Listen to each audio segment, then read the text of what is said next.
Radhe Radhe friends, आप सभी को मकर संक्रांति की हार्दिक बधाई। ब्लॉग विद विनीता की ओर से मेरे यूट्यूब परिवार को मकर संक्रांति की हार्दिक बधाई। मकर संक्रांति पर हम अपने घर के सभी सदस्यों के लिए सीधा कैसे निकालें, यही मैं आपको आज इस वीडियो में बताऊंगी। क्योंकि मकर संक्रांति पर किया गया दान महादान होता है। हर व्यक्ति को दान करना चाहिए, क्योंकि दान करने से जो भी पुण्य मिलता है वो उसके खाते में जाता है। तो घर के हर एक सदस्यों के लिए आप दान कैसे निकालें, यही मैं आपको इस वीडियो में बताऊंगी। तो देखिए, जब आप घर में स्नान दान कर लेते हैं, उसके बाद हमें सीधा देना होता है। तो सीधा आपको पहले ही निकालना होता है। जो भी सीधा आपको निकालना है वो आप जितने भी घर में सदस्य हैं, जितनी भी संख्या में सदस्य हैं, उतना आप सीधा निकालिए। तो इस तरह से आपको सीधा निकालना है। आप चाहें तो अलग अलग प्लेट में भी ले सकते हैं, या एक ही प्लेट में आप 3 4 5 जितने भी आपके सदस्य हैं उतना आप सीधा निकाल सकते हैं।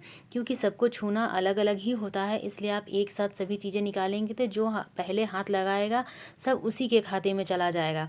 इस तरह से आपको एक एक भाग को ही, एक एक सदस्य को छूना होता है। मेरे घर में 3 सदस्य हैं, मान लीजिए मेरे घर में 3 सदस्य हैं, तो मैं 3 लोगों के लिए सीधा निकाल रही हूँ। तो देखिए, मैंने एक कटोरी के हिसाब से 3 जगह अलग अलग सीधा निकाला है। इस तरह से आपको तीनों अलग अलग बराबर कर देने हैं, या फिर आप अलग अलग प्लेट में ही निकाल लीजिए। सभी लोगों के नाम से आप अलग अलग सीधा निकाल लीजिए। फिर आपको जितनी दाल या फिर जितने चावल दान करने हैं उसके 3 भाग या 4 भाग या 5 भाग कर लीजिए। जो भी आप जितना आप समर्थ हैं, जितना आप देना चाहते हैं, तो इस तरह से आपको हर एक व्यक्ति के लिए अलग अलग सीधा निकालना है।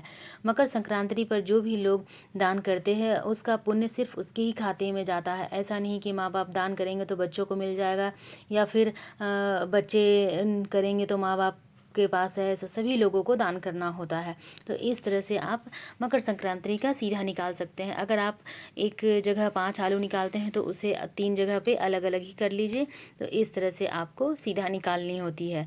क्योंकि सभी लोग नहाने के बाद सीधा को छूते हैं, उसके बाद हमें मंदिर में या फिर किसी भी गरीब को दान देना होता है। तो सब हमें अलग अलग देना होता है, सभी को अलग अलग हाथ लगाना होता है।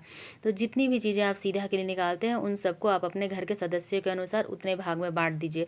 उसके बाद देखिए, कुछ चीज़ें ऐसी हैं जो आप एक के साथ एक रख सकते हैं, फिर दूसरे के साथ एक रख सकते हैं। जैसे जो भी चीज़ आप दान के लिए निकाल रहे हैं, जैसे आप गर्म कपड़े निकाल रहे हैं, चादर वगैरह निकाल रहे हैं, तो उसको तो 3 भाग में हम नहीं बांट सकते हैं। तो उसको आप किसी एक के साथ, कोई एक चादर को हाथ लगा लेगा, कोई एक गर्म कपड़े को हाथ लगा लेगा, कोई एक नमक को, हल्दी को, इस तरह से। लेकिन आपको कम से कम चावल, दाल और पैसे, ये सभी चीज़ें आपको अलग अलग निकालनी होती हैं। इतना आपको हर एक व्यक्ति को छूना होता है और सीधा दान करना होता है। तो पैसे और चावल और दाल और सब्जियां, ये कम से कम आप अलग अलग ही निकालिए। क्योंकि इस दिन खिचड़ी का विशेष महत्व होता है, तो खिचड़ी दान किया जाता है। तो खिचड़ी में लगने वाली सामग्री हमें निकालनी होती है, और प्रत्येक व्यक्ति को उसे हाथ लगाकर ही दान किया जाता है। तो इस तरह से हमें हर एक व्यक्ति के लिए घर में सीधा निकालना होता है। तो अगर आप आटा का दान कर रहे हैं तो आप आटा इसी तरह से निकाल लीजिए। अगर आप चावल का दान कर रहे हैं तो आप चावल निकालिए। जो भी चावल आप दान करना चाहते हैं वो आप अपनी सुविधा के अनुसार ले सकते हैं। दान का कोई सीमा नहीं है। आप अपनी सुविधा के अनुसार दान कम या ज़्यादा कर सकते हैं। पर ऐसा नहीं है कि आप जो चीज़ दान करते हैं वही चीज़ें फिर सभी लोग मिलके, तो आपको अलग अलग चीज़ें ही दान करनी होती हैं। जैसे आप गर्म कपड़े लेते हैं तो कोई मोजे को दान करता है, कोई स्वेटर, या फिर कोई चादर, या फिर कोई गर्म कपड़ा दान कर दिया। तो इस तरह से सभी को अलग अलग ही करना होता है। इसी तरह से आपको सीधा भी अलग अलग ही निकालना है। घर में जितने भी सदस्य हैं, बच्चे हैं, बड़े हैं, छोटे बच्चे हैं, तो उनको भी सीधा में आप हाथ लगवाइए। उनके हिस्से का सीधा को आपको हाथ लगाना है, ताकि उन पर आने वाली बुराइयां, उन पर आने वाली बलाएं टल जाएं और आप दान में दे दें।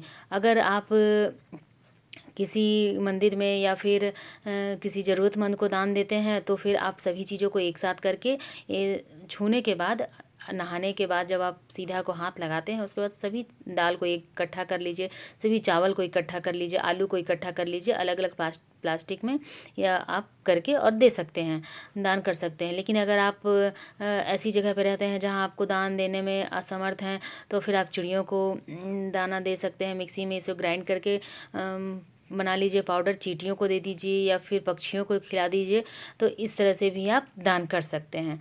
तो इस तरह से आप अलग अलग सीधा निकालिए और दान कीजिए। राधे राधे फ्रेंड्स।